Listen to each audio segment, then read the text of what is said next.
Hello everyone, it's Chase Chappell and thank you for joining us today. We're going to be covering in this module your settings in the Business Manager and your Facebook page settings and ensuring all of your account settings overall are verified, set up correctly, and that way we can start fresh with your Facebook ads successfully having covered all the independent minor details that add up to the bigger picture.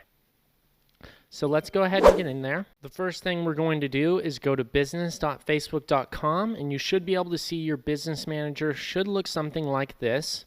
And some of the first steps we're going to take are going to begin in our business settings, which is in the bottom left here. So we'll be going to business settings.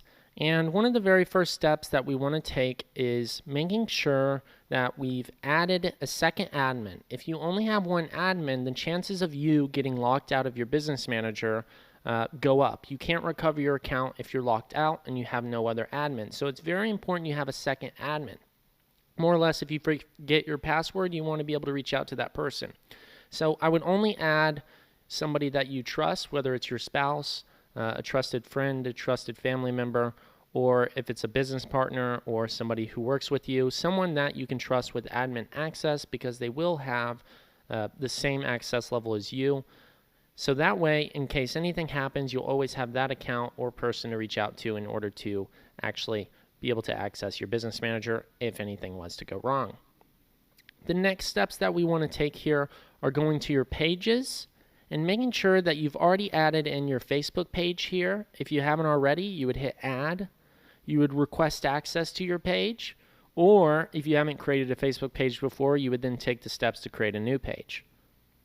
Now, there are some details in the overall Facebook page that we'd want to cover, and some of those are visiting the page, and we want to go ahead and hit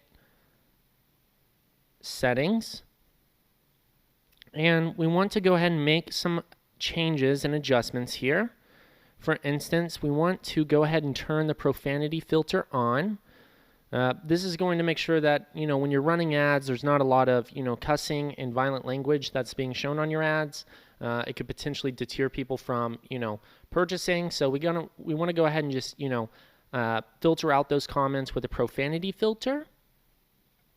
And then right here, right above the profanity filter, there's something called page moderation. And this one's really important because with page moderation, you're going to be able to add in keywords that filter out somebody's comments and prevent them from being shown to somebody. So if somebody says fake or if somebody says a negative word that you just don't want showing up in your comments, that's going to actually show that it posted to that person on their end.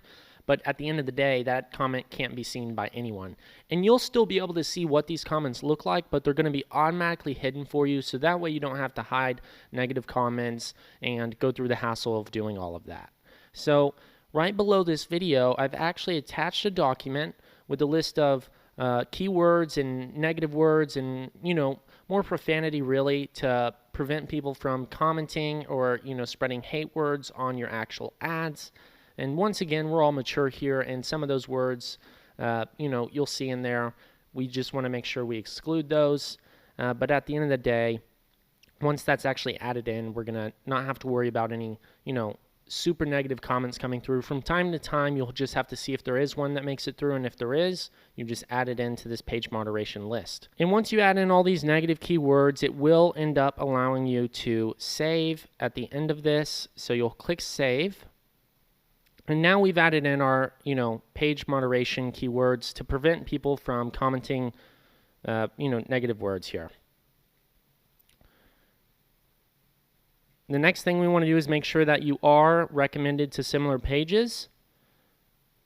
And then most recent comments are shown by default for your page. That's fine. And then what we want to go ahead and do is just check your page info. You want to go ahead and make sure that your name is accurate. You add a description because if you don't have a description, your page looks less legitimate. And you want to make sure Facebook trusts that you are a legitimate business because we are. And, you want to make sure you have contact info in there. So if you don't want to include your phone number, that's totally fine. You can include your email so that way people can contact you because that is important as well in case people have questions. You do want to include your website. And then for a location, if you want to include your office address, that's totally fine as well. It's better if you do include addresses. That way Facebook sees it as, a trustworthy business.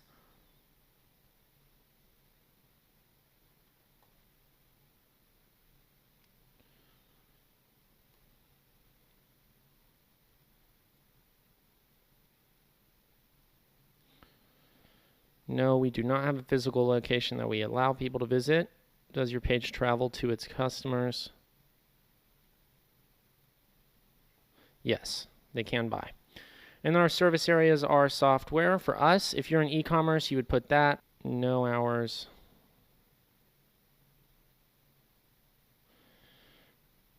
And then with your privacy policy, you would link that to your actual website. And then you can go ahead and list out the, actual services or products that you offer here. There's just a list of them.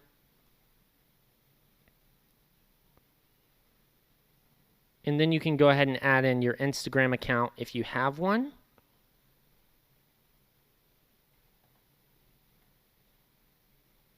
So we'll just copy that link, add that in. We'll add our Twitter if we have one of those. We'll add in our LinkedIn if we have one of those. Once we've added our social media accounts, we can go ahead and move on to the next thing, which is clicking on Instagram and connecting an Instagram account.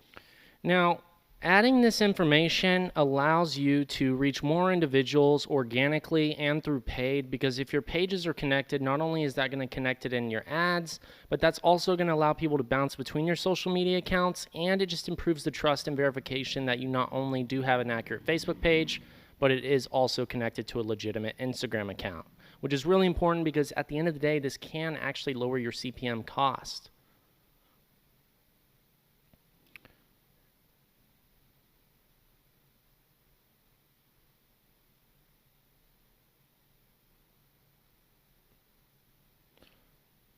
Once we've done that, we want to go to templates and tabs, and we're just going to go ahead and turn off reviews. We can have reviews on our website, but not necessarily necessary on our Facebook page.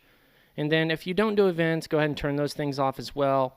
You don't really need any of this other stuff. Unless you're an e-commerce store, here's what I would recommend doing. I'd recommend going to shopping and setting up the shopping with your Facebook page. That way people can see your products visibly. This is going to help you get a lot more reach and can later play into a larger retargeting audience, which then leads to more people on the top of funnel that you could then convert later down the road, which people who do this see much better ROAS than people who don't. Now, since I'm a software business, what we're going to do is we're going to select services, because that's what we are. Since we're a software business, I'm just going to stay at the standard template, but if you actually are e-commerce, please make sure to do the actual shop version, because that's really important. Now, if you post a lot of videos, you want to make sure that one's ranked higher at the top. If you have photos, you want to also make sure that is up as well. And then the about should also be at the top. And then the rest of these are fine to be where they are.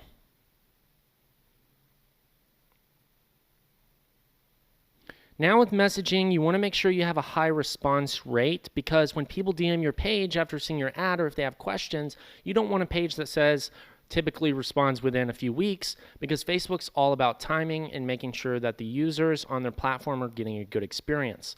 And when the algorithm sees that you have a fast response rate, well, that's going to help you get a higher ranking on your page. So let's go ahead and greet individuals. As soon as they visit your page, they'll get a greeting, which makes it a warmer experience for them. And then let's also go ahead and make sure that you go to advanced messaging. Now we're going to set up automated responses, so that way you can ensure you have a fast response time.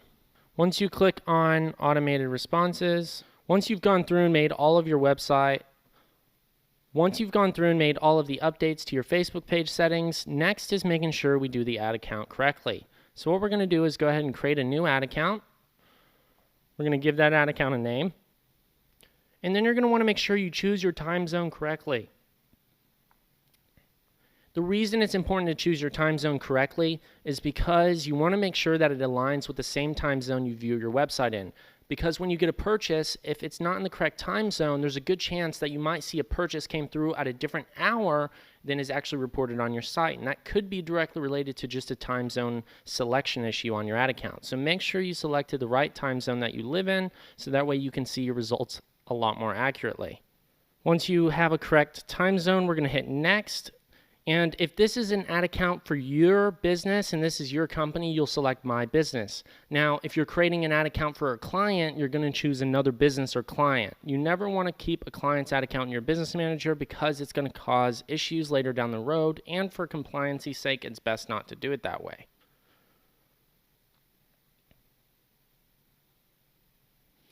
Then you're going to add yourself as someone who can manage the ad account fully. You'll assign that. You'll then add your payment info. And once you've added your payment info, what you want to do next is go to View Payment Methods.